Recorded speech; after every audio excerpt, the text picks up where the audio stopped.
Hey folks, welcome to the special edition of Roland Martin Unfiltered. Today's show focuses on John Legend. He, of course, is a great singer, but also he's an entertainer, a philanthropist. He produces shows on Broadway, on television, you name it. He also is an EGOT, meaning he has won an Emmy, a Grammy, an Oscar, as well as a Tony Award, one of only 13 people ever to do so. We had a conversation in Los Angeles, and I thought it was great for us to be able to showcase this discussion for you to check it out as we, of course, get ready for Thanksgiving. And so here's my chat with the great John Legend. All right, John. So I'm watching the Golden Globes. I see you on stage. Yeah. I'm watching the SAG Awards. I see you in the audience. We almost a year ago, you win the Academy Award. So we're doing this special on Black excellence in Hollywood, and somebody said, "Why y'all talking about John Legend?" I said, "Cause he's spending more time on movies and television than he is on music." Well, I'd actually, excuse me, I'd actually argue I'm spending more time on music, but we've been getting a lot of recognition for the work we're doing on film and television, and we're proud of that. Well, it's interesting because, again, when we look at, we're going to cover all these different things. Mm-hmm. So last year, I go to New York. Joe Morton does his off-Broadway production about Dick Gregory. Yes, so I go there. So I'm like, okay, I see John Legend's name. Mm-hmm. So then I'm sitting here doing a interview of The House We Live In with Danny Glover. John Legend. Yeah. And again, so you made a concerted effort to go beyond music. Yeah. But to really, then of course, Underground as well on WGN. We have Underground. We have other movies in store. We're executive producers on La La Land, and I'm obviously in the cast of La La Land. So we have a few other things our production company, Get Lifted Film Company, is doing. And we're excited. We love telling interesting stories, working with great writers and directors, and trying to get more interesting stories out there. And there are a lot of folks who've been in music Mm-hmm. who want to be in front of the camera. Mm-hmm. But you're doing a whole lot of stuff behind the camera. Where did that originate from? Well, it started with one of my production partners, a guy named Mike Jackson. He was already working in TV and film, and we had been friends for a long time. And he told me that he felt like I had a lot of influence in Hollywood, particularly because I was writing songs for film and television and making a lot of relationships with people who were making films. But he felt like we could join forces and create some great content. And you know, I didn't think of it as a goal of mine to do that beforehand. I just wanted to be a great musician and focus on that, and I still really do focus on that most of the time. But when this opportunity came around and we started seeing that we were able to get some great films and great TV series put together and work with some great talented people, then we decided to really focus on that a bit, and we made some really awesome things we're proud of. Well, and the thing I think is important when you talk about this, the ability to utilize your platform and to realize that there are tremendous amounts of stories that no one else is focusing on. And now, of course, with streaming services and, of course, with cable television, of course, the big screen, I mean, at the end of the day, that's a whole lot of pipes to fill with content. They have, there's so many channels now. WGN America is where our show Underground is. But, you know, shows are being put out on Netflix and Hulu and all these other services, and they need content. And I think that's why television and the related streaming services have been such a kind of bonanza of really interesting content lately, is because there's so many opportunities for creative people to make interesting series and interesting projects that it's been really a boon for that area of creativity, and we've really dove in on that area and had some success. Let's talk about. I mentioned earlier Joe Morton playing Dick Gregory off Broadway, which we're moving to Broadway soon. Really? Yes. Oh, okay. That's happening. All right then. Yeah. I mean, first of all, and we also just premiered Jitney, which is August Wilson's final play that had not reached Broadway, and that's on Broadway right now. And of course, Mr. Santiago gave me a call about that. Ruben. Yes. Ruben said, he said, "Man, I'm making this happen, and we just need your support." I said, "All right, just hit me up." Yeah. Now, what's interesting about the Joe Morgan piece? So Joe hit me up and he said, "Hey, I want you to come to opening night," and it was crazy schedule. And then, of course, I'm busy. Then he goes, "Dude, we're ending on Saturday. Yeah. You got to come down." And so I said, fine. So I drove down, and that happened to also be the night Kerry Washington and her husband were there. And so we had a great time there checking him out. And he was just unbelievable. He's incredible as Dick Gregory. And, you know, we want to give other people an opportunity to see it on a bigger stage. So hopefully we'll get it to Broadway very soon. When we talk about hits, when Underground got announced, folks were going, I don't know. Yeah. And you got all these folks sitting here saying we've had way too many slave movies, as if we've seen a plethora of movies about that particular issue. But the response to Underground was tremendous. Yeah, and I think the reason why it wasn't just a slave show, it wasn't just about kind of wallowing in the suffering of slavery, even though we have to tell that story too. And it's important that we know what a terrible institution slavery was, and that we don't let America forget what happened to our ancestors. It is important that we tell that part of it, but we wanted this show to not just be about that, but to be about the revolution, about the escape, about fighting for abolition, about America's first integrated civil rights movement, the abolitionist movement, and the Underground Railroad. And we believe that story would be something that would be inspiring for people. The courage of the folks that resisted and rebelled would be inspiring for people, and I think it really has been, and that's why it's caught on so well. One of the things that I think is interesting when you talk about projects, you have many people who love to say, no, we know what's best. How have you been able to ensure that your vision, the authenticity of the storytelling about the issues of the Black experience is maintained? Well, it's all about talent. It's all about who you hire. You have to hire the right writers. You have to hire the right directors. You have to hire people that are telling the story in the way it should be told. And once you start with that, And then we as producers, I think, it's more important for us to protect them, to fight for their vision, make sure it gets to the people in the way that is authentic and correct. And so a lot of what we do as producers is just empowering the creatives, empowering the writers, empowering the directors, empowering the actors to tell the story in an authentic way, and then going out and fighting for them with the network, and then also selling it to the people. When an idea comes your way, take me through that process in terms of, is it something that you're driving? Is it a question of others are bringing to the table and you go, now okay, I'll that look at. now that we've had some success, a lot of people will send projects our way, and we have a staff and a team that reviews all of them. If it's a script, if it's a pitch, whatever it is, we'll review it, and then the things that are worth my time and worth my personal attention, they'll send to me, and I'll read it. And then if we're excited about it, we'll go for it. And sometimes projects are already sold to a network when we join. When we joined Underground, it was already sold to the network. But sometimes we have to go out and help sell it to the network to get it made, or sell it to a movie distribution company to get it made. And so, we get involved with that process as well. And then, of course, people want my input on the music, so I usually get involved with that a significant amount, whether I write a song, which I've done for Underground, but also help curate the music for the show throughout the season.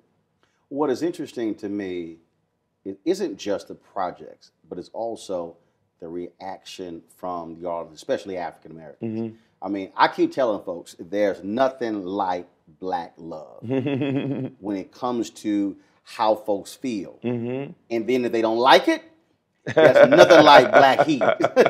and I think social media has been a way of amplifying all that and making the conversation very public.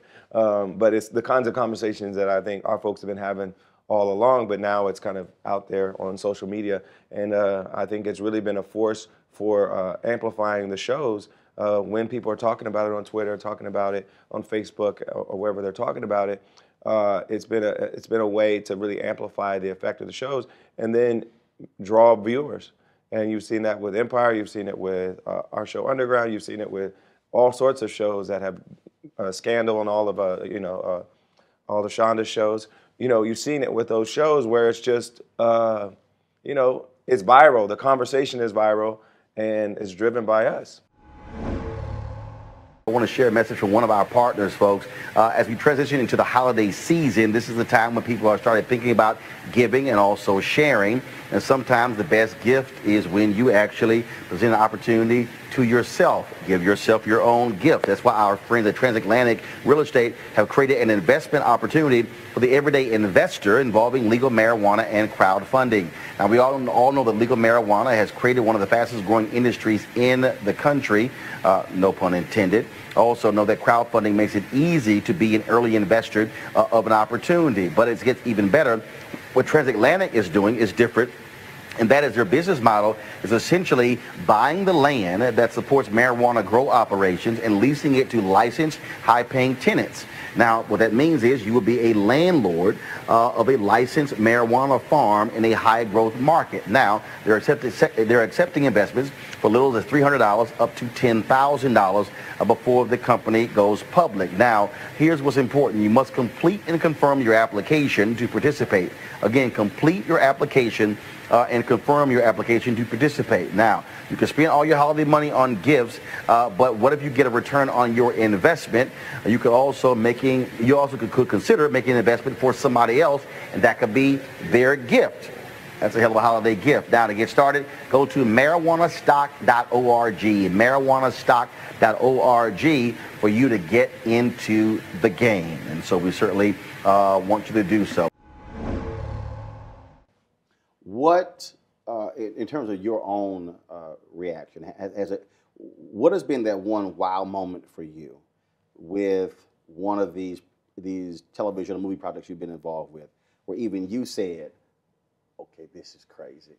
This is. Well, I don't know about crazy, but I mean, I think the most special thing that happened in regards to any of the projects I've been involved with was probably the opportunity to sing "Glory" at the Oscars and celebrate Selma and celebrate the movement, and then have it get the kind of recognition that it got in that moment. I don't think I've had a more special moment in my career, singing that song, having the emotion in the room, and then being able to accept the award and say what we said about the legacy of the movement today and how we need to carry that forward. Let's go back to that because when I saw, first of all, you guys were cleaning up left and right. But when I saw the amount of time and energy that was put into the set, it's one of those things where you say, y'all know they're going to win. And they did it right before they announced the award, too. Precisely. So timing all matters.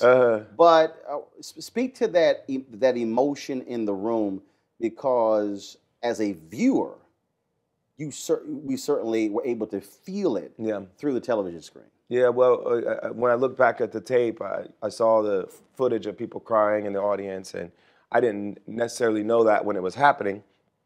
But when I walked down, I saw David Oyelowo still crying, and then I saw more footage of other people that were crying. And so it was clear that the moment was really emotional and had a lot of impact on people. And part of what drove it, I think, was the set and having that connection to the Pettus Bridge really helped drive it. And then also, one of the things that mattered was a mistake we had in rehearsal. In rehearsal, the music wasn't cued properly, and it cut off at the end. And we kept singing, and we were singing a cappella basically at the end.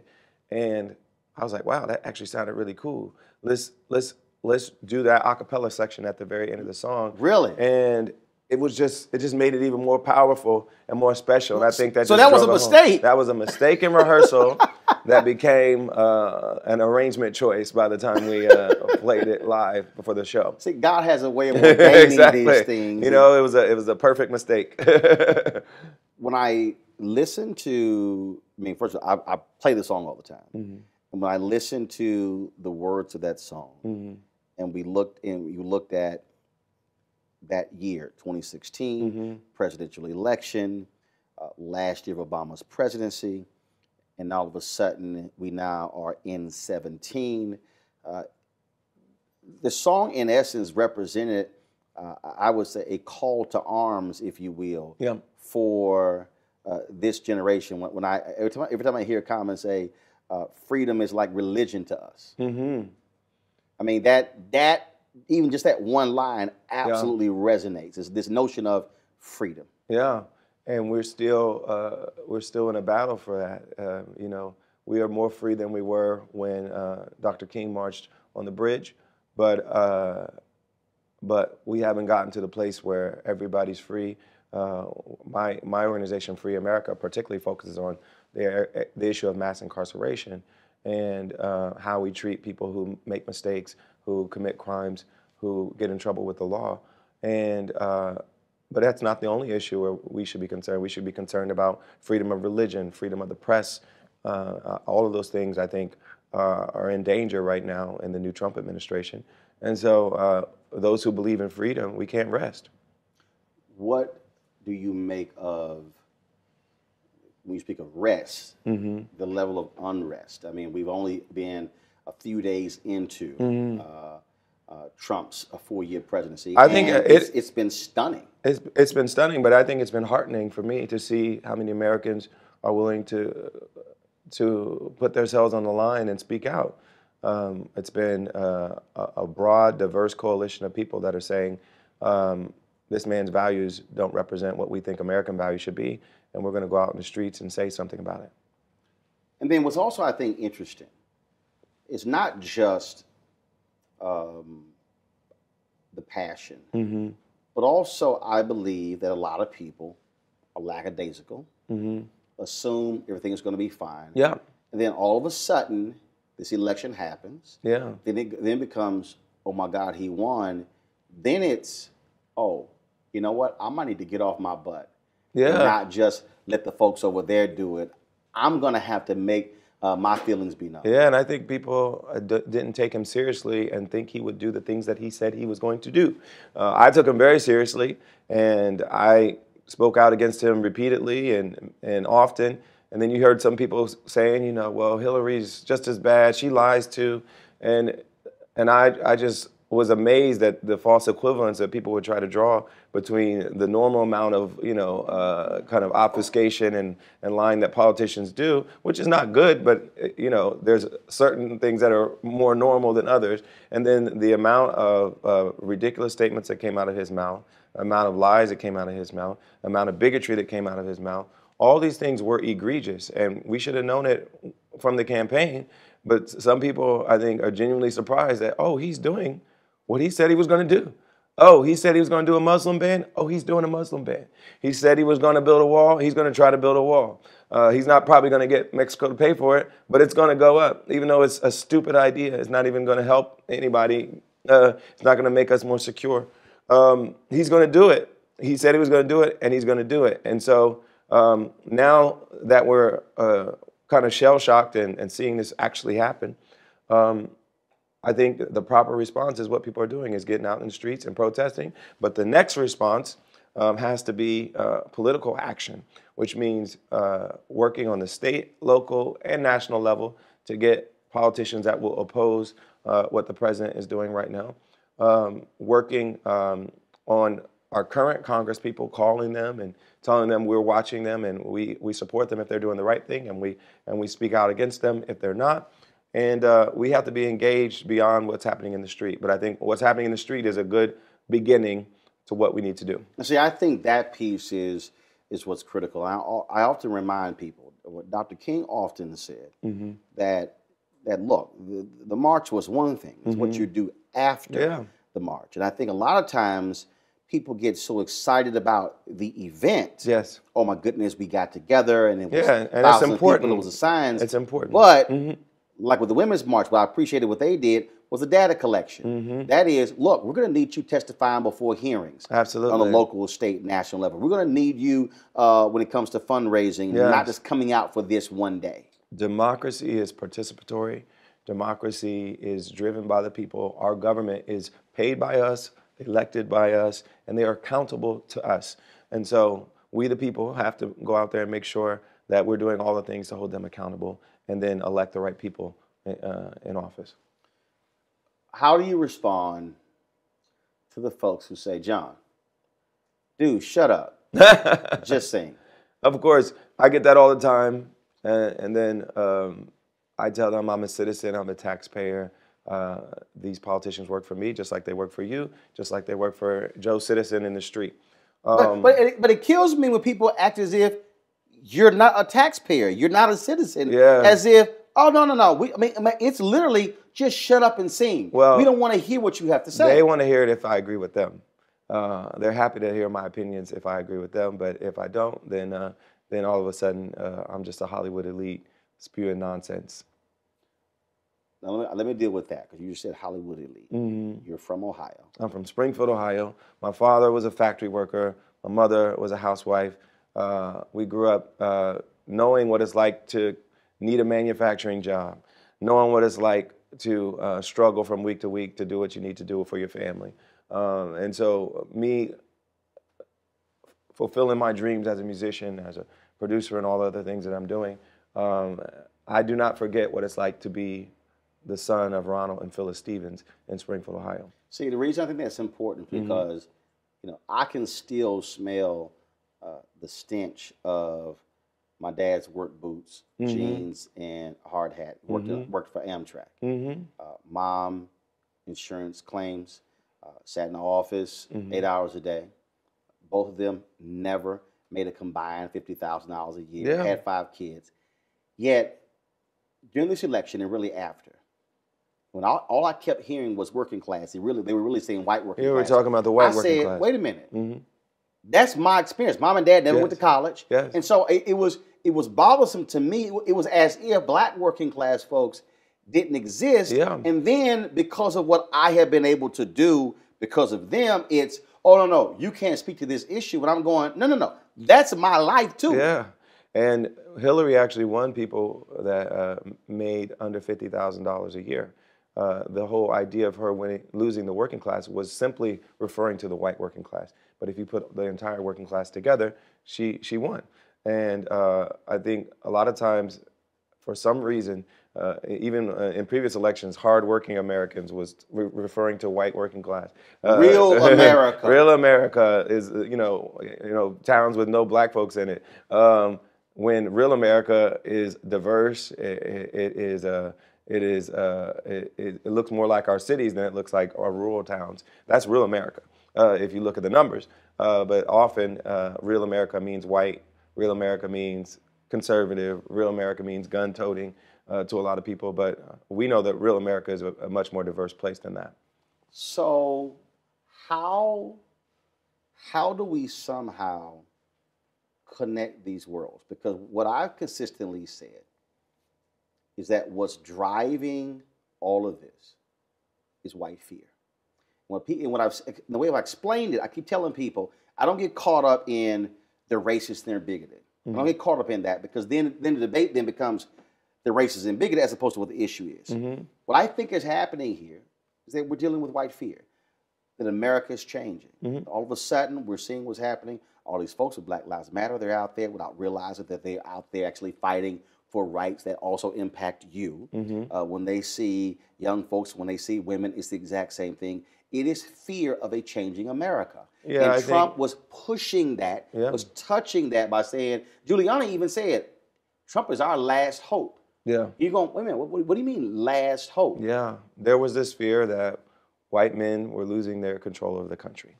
And that fear, I think, drove Trump. It drove a lot of the conservative movement, the Tea Party movement.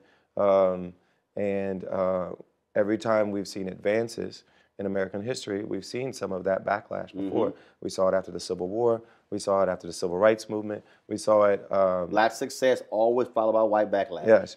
We saw it now with the election of the first black president. So we've seen this backlash.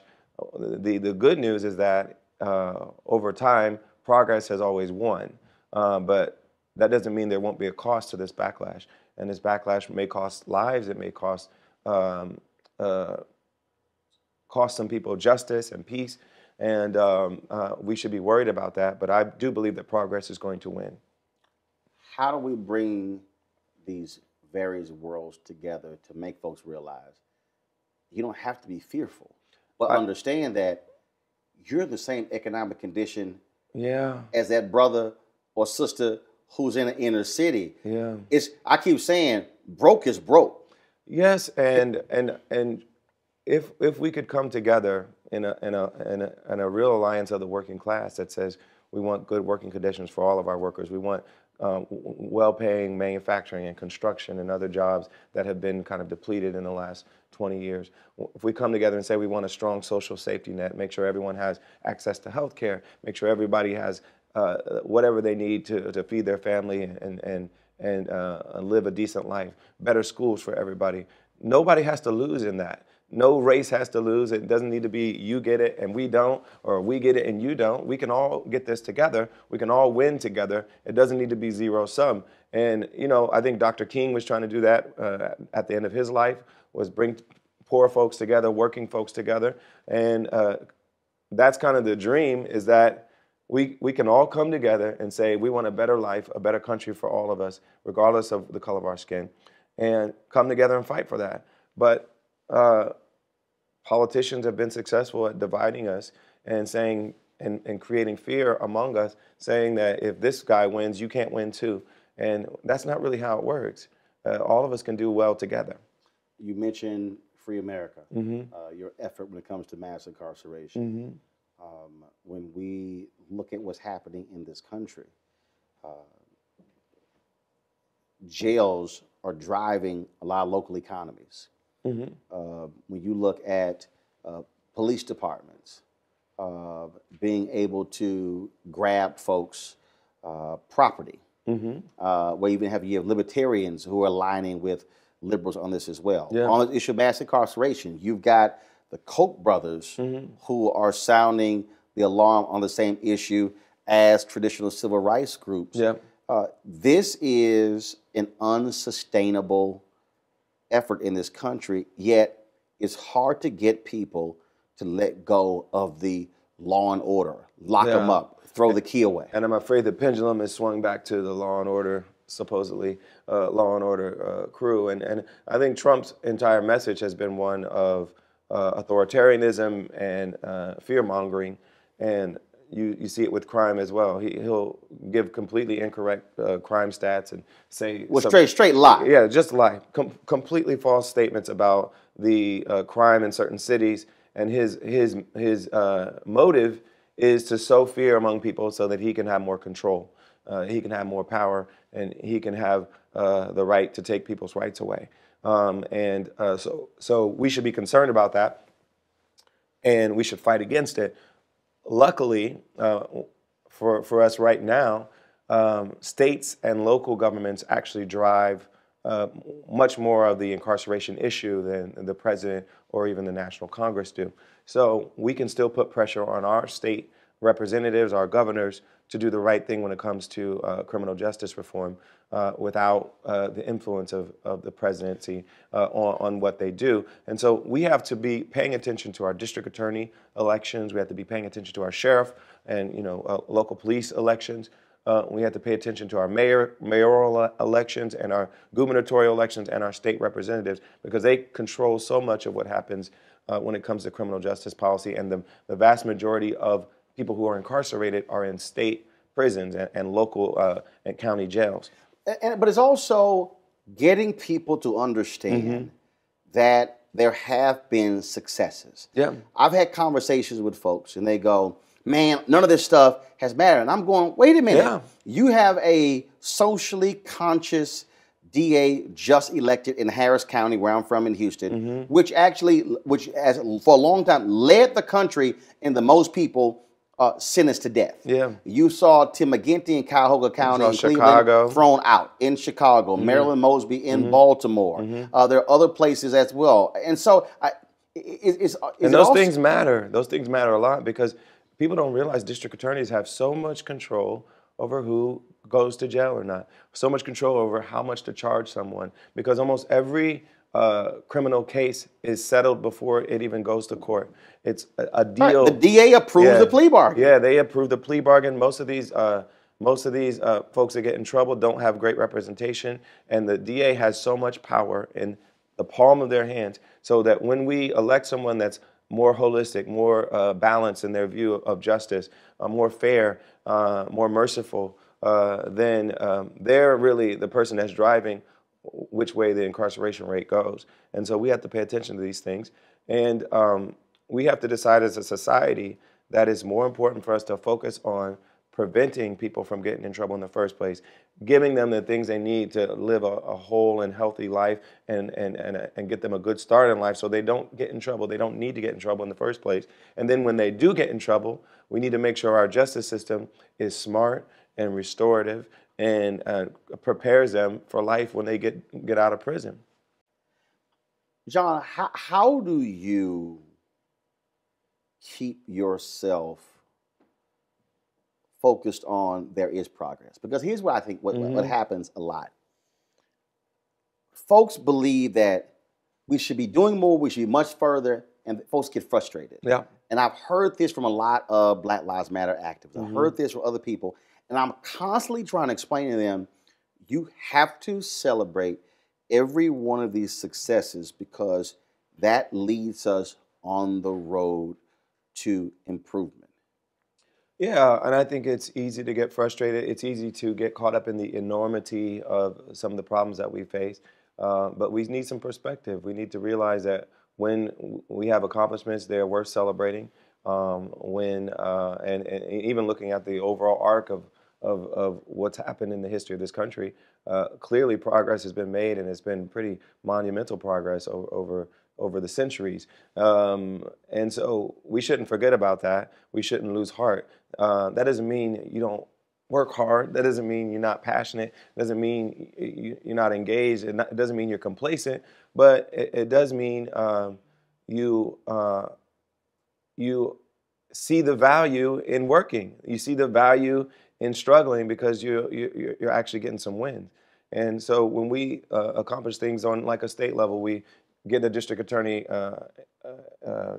elected that we think will be the right person for the job. When we get some propositions passed, like we do here in California, to make our criminal justice laws more sane and more reasonable, when things like that happen, we should be happy and we should celebrate and know that there is a reward to the work that we're putting in.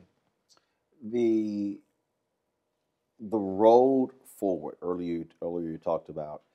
I mean, look, it's 4 years of Trump, and people are protesting and they're pushing.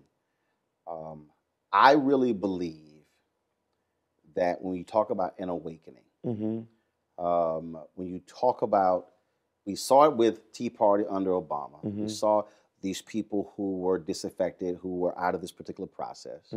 We saw it, frankly, the number of white working class folks in rural America who came out in huge numbers for Donald Trump.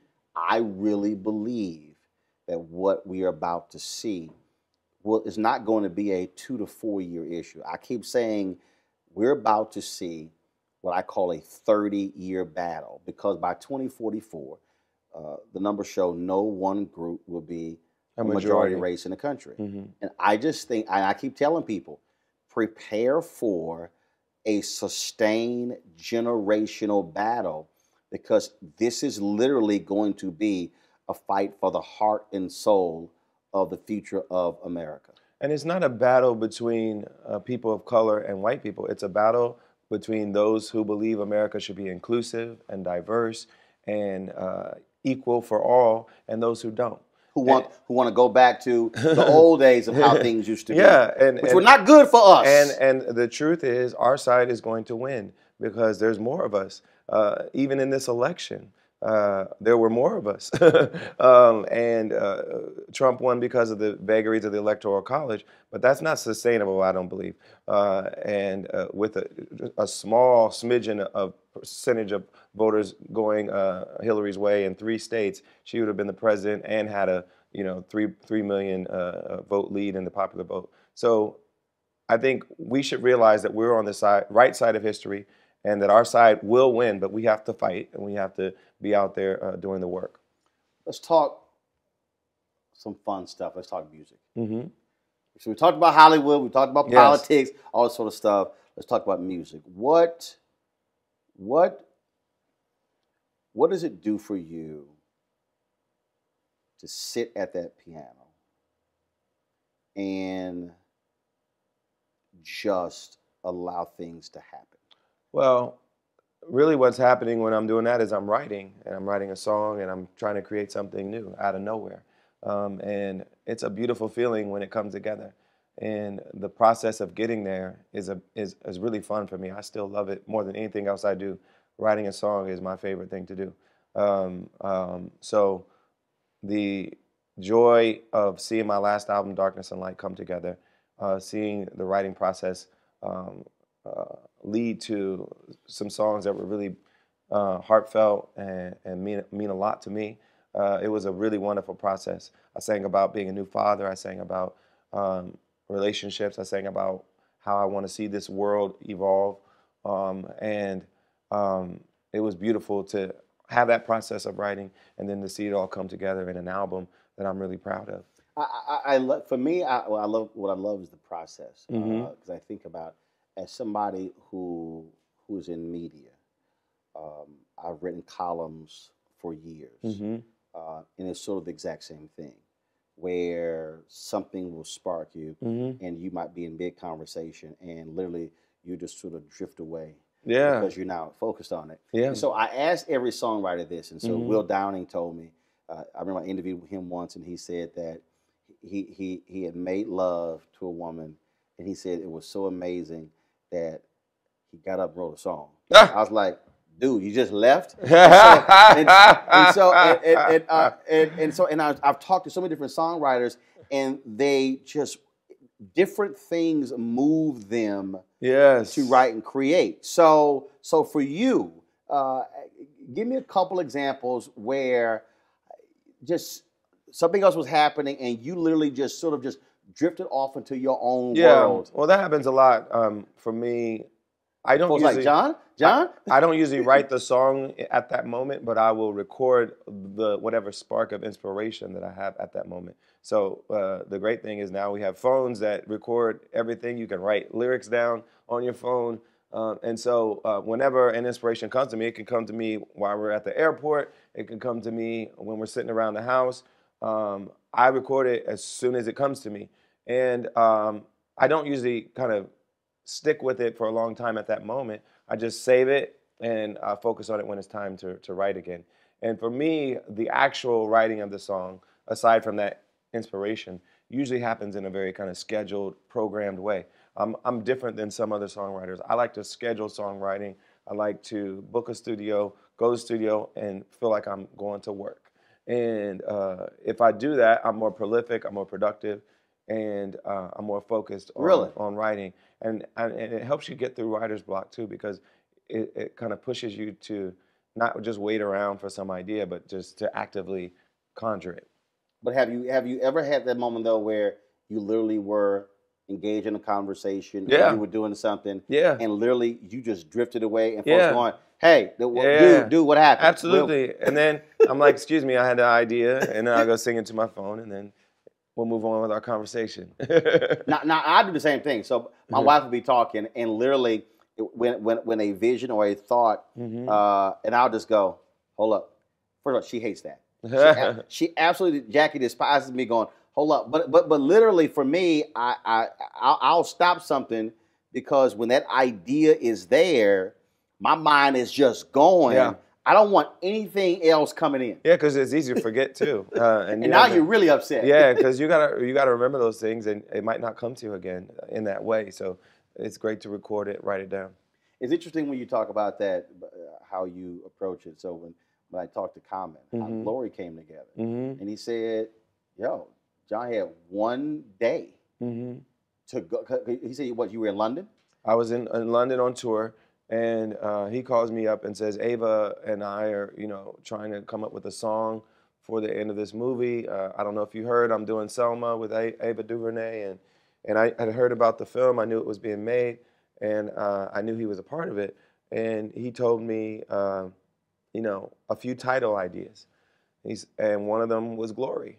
And I was like, that's the one I want. That's the one I'm going to write. As soon as I got off the phone with him, I literally came up with the chorus for Glory almost exactly to what it is now. Right after I got off the phone with him, sang it in my phone, and sent it. Then I went to the studio and recorded it like a day later, and sent it to Common, and he and Ava really loved it, and he wrote verses for it. And he said the moment he heard you say, "One day, when the morning comes," he said that was it. And then on his side, it just took off. Yeah. And we wrote something really special and meaningful, and it came together really quickly. And I'm just glad he asked me to do it with him. It worked out pretty well. Yeah, because you picked up a few statues along the way by doing that. It was good. Isn't it also a testament to answer the phone? Yeah. Yeah. Because you could have said, "Dude, I'm really busy." Yeah, and I think it's a testament to answering the phone and responding when you get a call that's important. And it's a testament to also our friendship, because we've been writing together and performing together for a long time, and have a lot of respect for each other. And so whenever he calls me, I'm willing to do something with him and collaborate with him. Oh yeah, he called you now. You're like, "Oh, there might be another Oscar." This phone call. Yeah, so I think it's been a mutually beneficial friendship and working partnership for us. When we think of music, it's so funny. I tweeted something. I have no idea. First of all, everybody knows who on social media. I love music. Absolutely. About 9, I like when you tweet out your playlist and everything. About 9,000 songs. And so I guess I was listening to Sam Cooke or Otis Redding. I forgot what it was, and I tweeted about. I said these cats were singers. Yes. I said you felt it. It was just, and the songs were different. And I think I said something like, "They don't make music like that anymore." And then you hit me. You said, "Now, Roland, Some of us are still trying to do it. Some of us are still and you real said, singers. I ain't saying I'm saying I'm cooked. And you weren't trying to sit here, and Yes. it wasn't a dig, but your point was that, look, there's still a few of us out here who have that old school type and we attitude. still, I think there are a few of us out here that still care about the craft of being a singer. In this era of so much auto-tune and so much kind of computer processing, and a lot of lip syncing as well, in live performances, there's still a few of us that care about actually being good singers that can sing live without all the tricks and accoutrements, going out there and really singing. And I'm one of those people. And I always will be. And if you come to my show, that's what you're going to get. So if John Legend puts together John Legend and Friends, and it has to be people who can simply sing. Period. It's not right. Let's just say what happened after the rehearsal with Glory, the Academy Awards. Who are the 4 people who are with John Legend and Friends who can just flat out sing? Oh man, that's a tough question. Well, I say Jill Scott is one of them. Okay. She can flat out sing, and she's got a distinctive style and wonderful range, and she's an artist with her voice as a vocalist. She's one of my favorites. Man, this is tough. Ledisi. Oh yeah. Can flat out sing. That girl can flat out sing. Man, this is hard. I'm gonna leave somebody out. So. No. Remember, I only said 4. If I said 10, so if anybody getting mad, you say, look, it only said 4. No, because I'm gonna probably leave some people out that I really do like. I just can't think of it all on the top of my head. Let me think.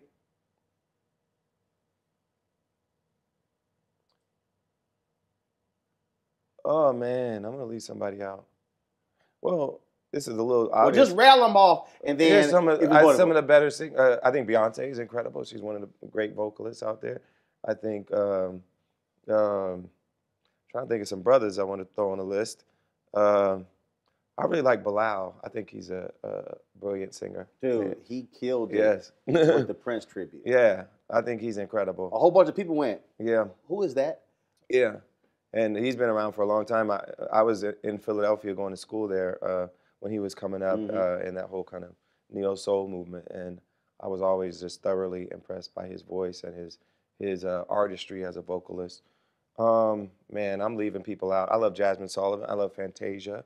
All great singers. Kelly Clarkson, who I worked with on duets, is a magnificent singer, really great voice with a great range. I think Adele is a great singer. I don't know, man. I'm probably leaving some people out, but those are the people off the top of my head. Kim Burrell, there's some great singers out there. She can blow. Yeah. She can blow. So now Yolanda sang Glory at the White House and murdered it. and were you sitting there going, really? She just did? I was proud because as a songwriter, I love seeing other people sing my songs, and I love seeing her sing, and she sounded so beautiful. So I'm gonna make this a little bit harder now. Okay. I need John Legend to name me 4 legends he would love to be on stage with, living or deceased. Oh, well, I love Nina Simone. I would have loved to do a duet with her. I think our voices would have went well together. And we named our daughter Luna Simone in a nod to her as well. All right. So that's definitely one of them.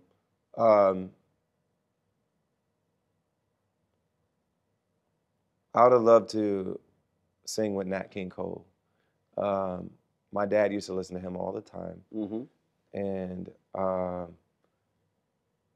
lot of my phrasing, even though I don't really sing the type of music he sang, I still use some of his phrasing style in the way that I sing.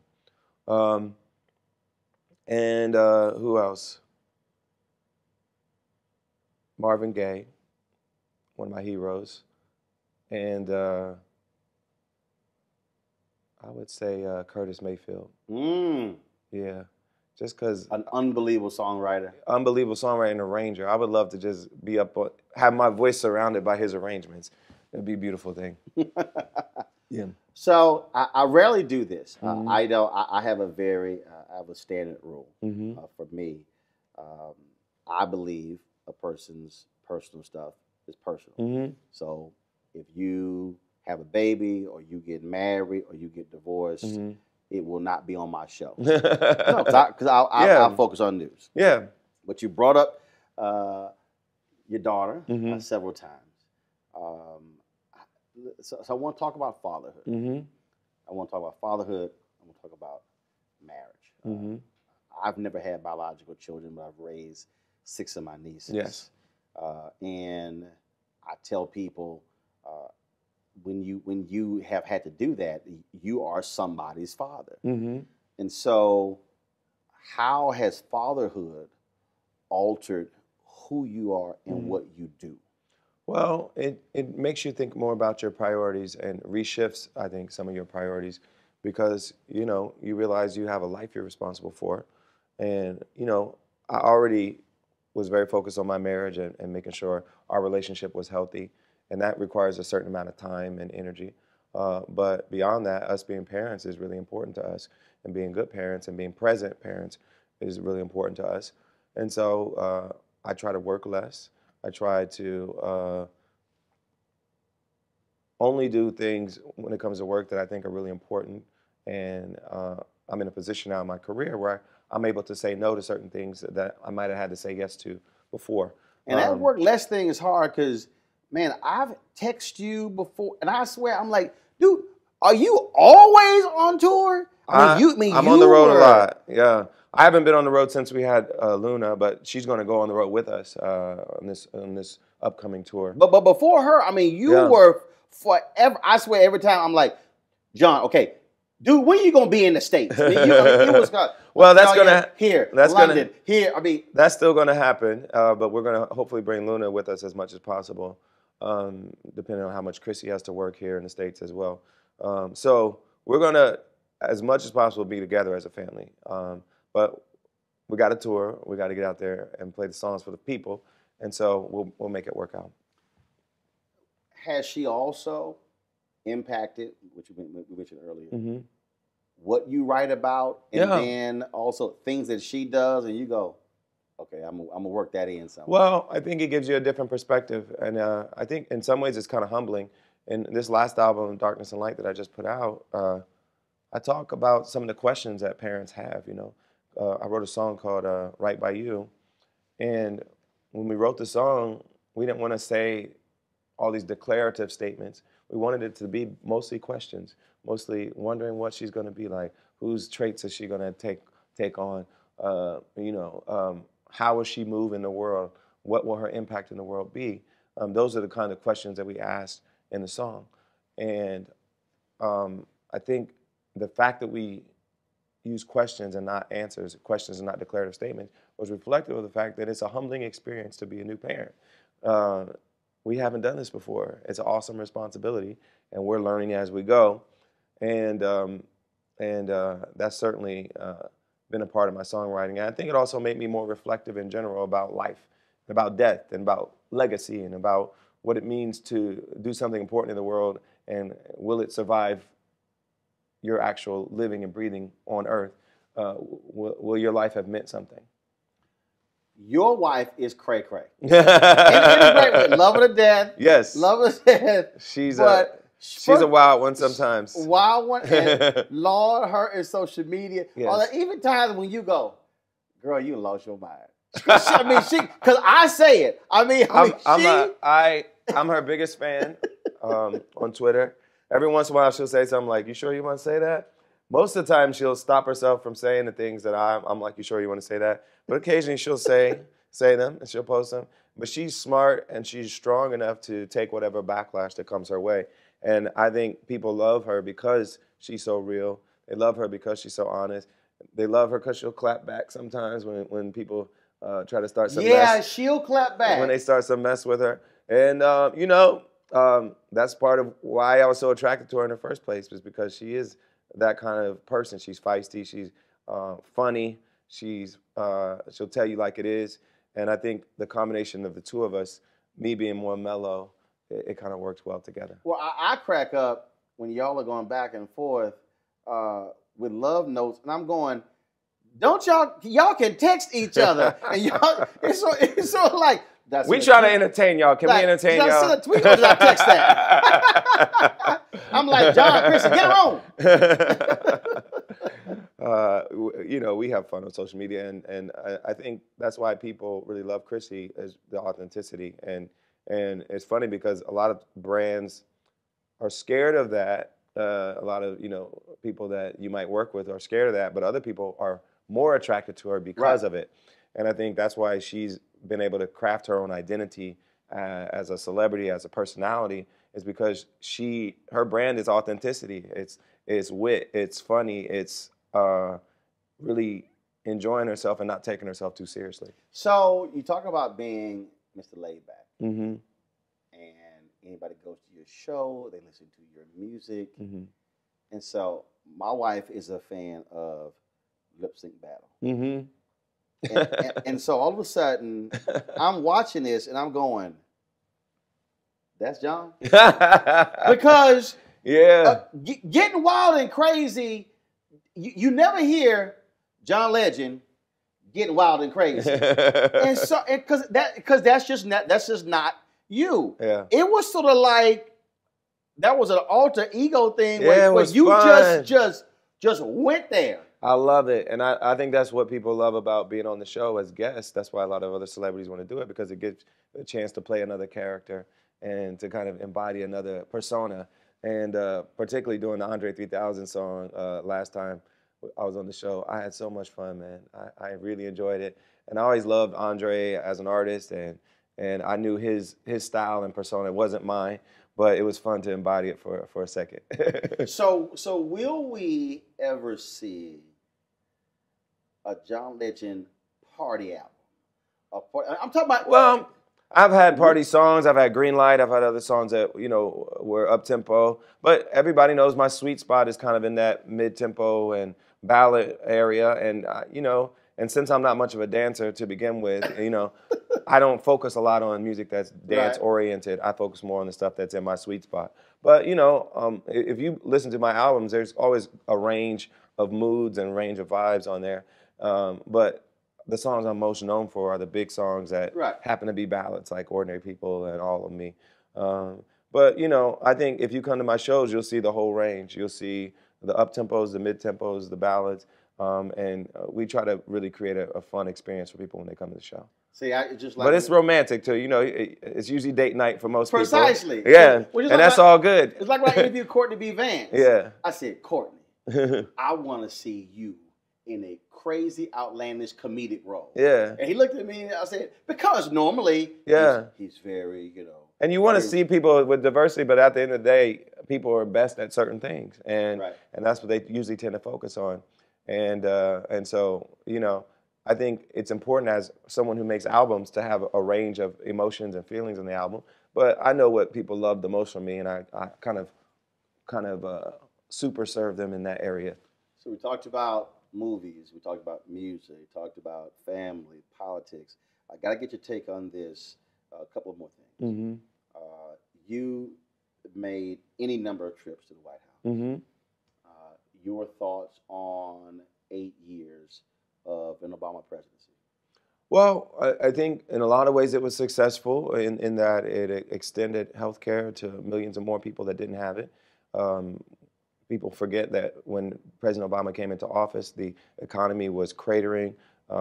We had just had a massive financial crisis, and the stock market was in terrible shape. People were getting kicked out of their homes.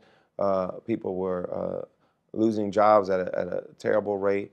And he turned all that around between the Recovery Act and the financial reform and the auto rescue. All those things were hugely important, and the country would be in much worse shape if those things did not happen. And so I think we should be grateful for that work that the president and his team did and the Congress that helped him make it happen. we should be grateful for all those things. Did he accomplish all the things we wanted to get accomplished? Absolutely not. And were there some areas where I disagreed with him? Absolutely. But I really think on balance, it will be seen as a successful presidency that really genuinely improved people's lives and improved the country. So I want to pick up on that point right there, because there are a lot of people, a lot of black folks will get mad. Don't you dare say anything negative. Sure. But you, somebody who made a number of visits, who the president and first lady often referenced, but you made it clear there's a return on investment. There are things that we expect and are going to push you on. Right. We pushed him on criminal justice reform, and he made some efforts in that direction, and with the commutation of sentences and all these things. But truthfully, we would have liked for him and the Congress to accomplish more on a federal level. We know most of it's done on the state and local level, but there were more things I think that the federal government could have done, and it just didn't happen. Part of it is because we didn't have a Congress that was willing to do it, but I thought we could have had clemency for more people than the president extended it to, even though he did it in a record amount. We thought there could have been more. Would John Legend ever run for office? I don't think so. I think I'm most useful doing what I do now, and most happy doing what I do now. And I'm political. I'm very political, obviously, and get very involved. And I think doing it not as an elected official is probably the best way for me to do it. And have they finally stopping you at the border in Canada? Because if you tweet that one more time, because okay, so explain to people who are watching. We got an immigration lawyer, and I think we have solved it. I had to do my fingerprints and all these other things to verify my identity, that I'm not the John Stevens that got in trouble somehow and has a record in the criminal justice system. It's not me. I've never. So your actual name is John Stevens. My real name is John Stevens. There's another person with my name that had a record, and whatever his record was, it was enough for it to get flagged at the Canadian border. No other border in the world, by the way, but the Canadian border. Every time. I swear, you would tweet again. They make me sit in the second room, and they review my passport, and they make me sit there for like an hour, and then finally they let me in. But apparently we've gotten an immigration lawyer to finally figure it out and fix it for us.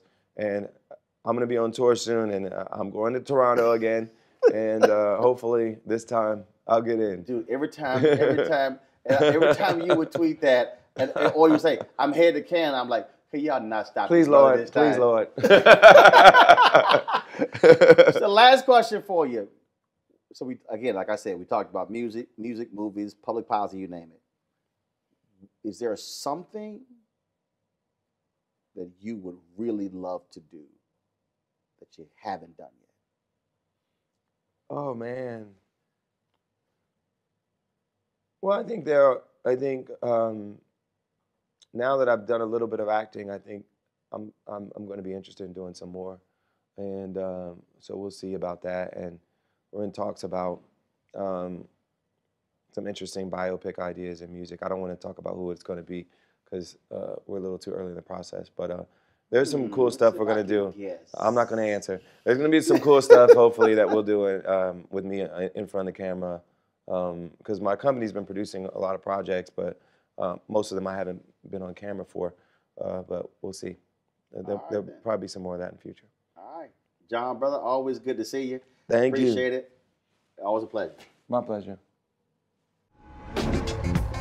Well, folks, I certainly hope you enjoyed that discussion with John Legend. Please be sure to support shows like this by supporting Roland Martin Unfiltered by joining our Bring the Funk fan club. Please go to RolandMartinUnfiltered.com. Our goal is very simple, to get 20,000 of our fans contributing an average of $50 each over the next year. Your donations will make such interviews possible so we can remain independent, not corporately owned, and being unapologetically black. Folks, be sure to have a great Thanksgiving. Enjoy your time with your family. And again, doesn't matter what kind of big meal you have. It doesn't matter if you can't make it back at home. Simply enjoy every single day, every single hour, minute, and second. Everybody at Roland Martin Unfiltered, have a good one. Holla!